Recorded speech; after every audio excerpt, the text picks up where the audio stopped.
beautiful weather today. So finally, nice hot, but really appreciate everybody being here.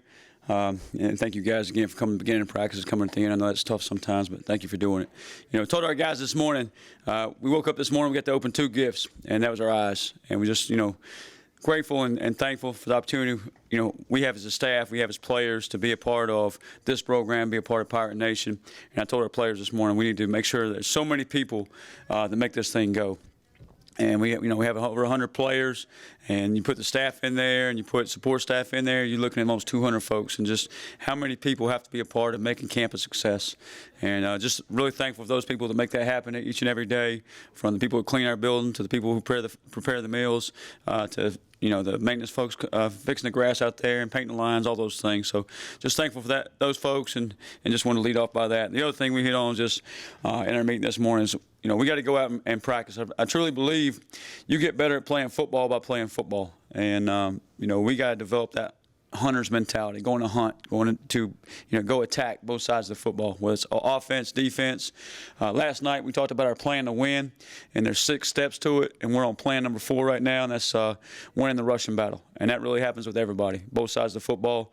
And I let Coach Tash and Coach Maddox kind of talk to the full team last night, and it really starts up front, with your D-line stopping the run, with your offensive line running the football. And we were able to do that at the end of the season last year, and if we want to be successful this season, we got to continue to do that.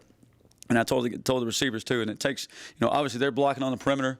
I mean, the last play of the season last year, we see DeCio Riles down the field 50 yards, making a key block for Roger Harris to get in the end zone. So it takes everybody on that. But also, to me, part of the run game is those quick screens we hit out to Anthony and Yannick and those guys out there, Quez, and letting them go and run. That's part of the run game as well. So that's our focus today.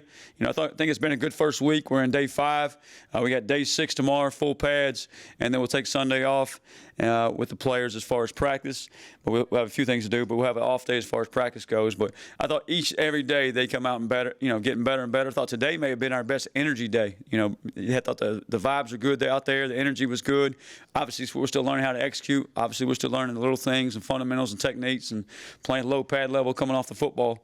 But I think we're getting better every single day. Still got a long ways to go. Still got a lot to do and still a lot to improve on. But, a week from tomorrow, we got a scrimmage. But we'll take it one day at a time, and we'll find out a little bit tomorrow when we put the full pads on. We'll do a little bit of live work. Coach, 5 days in, what has impressed you most about the team thus far? I think at dinner we go to dinner every night, and we don't let them take cell phones over there, and just how they enjoy being around each other. So you're probably thinking, when you ask the question, you're thinking about something on the field, and they enjoy each other, and just you hear the buzz, and you hear the noise in the room, and hear them and chattering, and just tells you they appreciate being around each other. Last night I made them divide up and sit at different tables and get to know some new guys on the team, because sometimes it'll be just the receivers sitting together or just the O-line, and they hang out with kind of their guys, and that's fine. But last night we moved around, made the coaches sit with different folks as well, and that was good. And then just the fact that they can go from dinner to meetings and walk through and just lock in. A lot of guys, they kind of at dinner, goofing off, whatever. Sometimes they let that carry over. But these guys are really good at, flipping the switch, going from being a little bit goofy to, hey, it's about business. It's time to go hone into my craft. And I think they're doing a really good job of that. Have you seen somebody this week that maybe you didn't think was going to be a leader, and they've kind of risen up to the top and really shown leadership capabilities? Every day. We met at the Leadership Council again last night before dinner, and just talking about those things. And I don't think, I explained to the guys like this, if I was the only one leading around here, this thing wouldn't go very far. Our coaches are doing a great job, fantastic job of, setting the tone for practice, for meetings, and leading their position groups. And it can't just be 2 or 3 guys. It's got to be multiple guys. It's got to be double-digit guys leading. I told Anthony Smith, you're doing a great job. And so there's more energy in that receiver room than I've ever seen. More selfless guys in that room I've ever seen. And Anthony's doing a great job. Now he's got to get somebody to help him in that room. Our job as leaders is bring somebody up every day. The old 10-80-10, hey, we're in the top 10% of their team because we're the leaders of our team. Now let's bring somebody along. So I think Anthony's one that I would point out on that side of the ball. I think Jamarly Riddle is another one on that other side of the ball. I think continues to do a great job, even though he's young in some eyes, but I think he brings it every day on the field. What have you seen for that competition for that number 2 quarterback spot? Obviously, Kate brings you the certified. I'm excited about our quarterback room. And as a head coach, I get to go sit in the quarterback meeting, so I'm even learning in there and enjoy just being around their presence and being around those guys and watching Coach Baker go to work with those guys. And Caden's doing a great job, and doing some really good things. And then I think Raheem Jeter's having a really good fall camp. I think he's playing as good football as I've seen him play. In his time here, I think his improvement from last spring to where he's at right now, it kind of like you open your eyes and say he's doing a really good job. And then Mike Wright, doing some things that is impressive out there. You can tell, that the level of football he's been and where he's been, why he's been there. And don't want to say who's ahead of who, but those guys keep competing, going at it, and looking forward to where they go the next few weeks. Have there been any freshmen or transfers that really jumped off the page to you this week? I think young guys are hard to sometimes they're just trying to learn where the doorknob is to the meeting room or where they're supposed to be on time.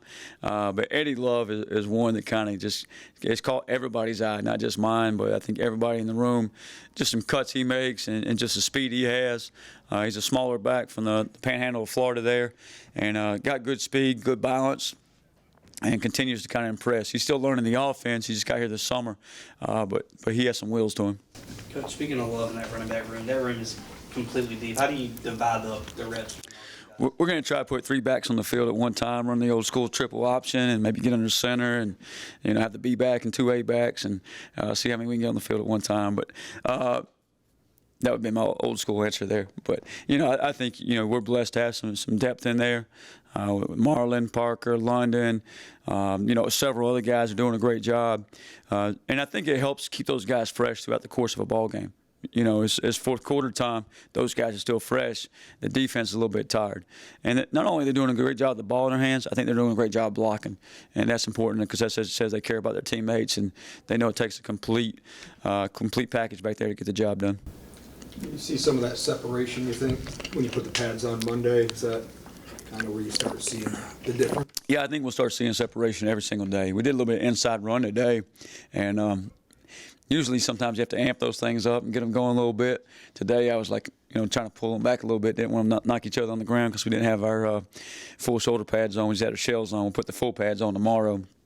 We'll do the same drill tomorrow, but we'll do it live. So we'll see a little separation there and just see, some days you may have the O-line get the better of the D-line, and, next day usually flips and turns around. And if they don't, you definitely have issues and if they don't respond. But I think we got a group that will kind of respond and go at it every single day, and I'm excited about where we're at. Having Caden back this year, how helpful is it? So having somebody under center that knows the offense in week 1? The offense is going at it right now. I mean, they're going, and they're all speaking same language, same message, and know exactly how each other thinks, whether it's Coach Baker, knowing how Caden thinks, or vice versa, and just the entire offense. Sitting the offensive meetings and just to hear them. Again, we talked about it before. They're not on 100 level anymore, just kind of getting to know each other and getting a feel for things or exactly where they want to be. They're already on graduate school level and taking it to the next step, and looking forward to that going, with our offense this fall.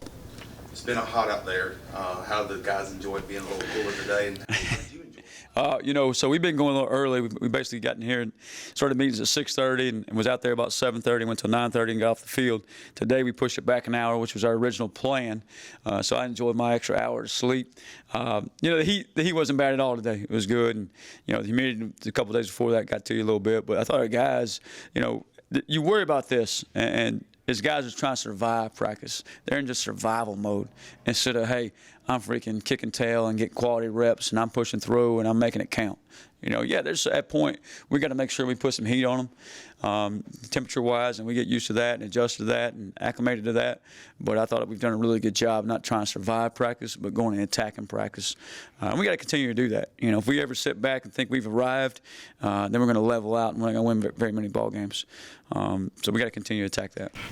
Coach, where are you guys at with JD, Preston Brock, and potential return and potential playing status? Yeah, we have some young men that kind of learning from an event and learning the lesson as we've talked about before, and they're just kind of still going through some steps and processes that we need them to go through at this time, and we'll continue to monitor that and see where it leads to. Anything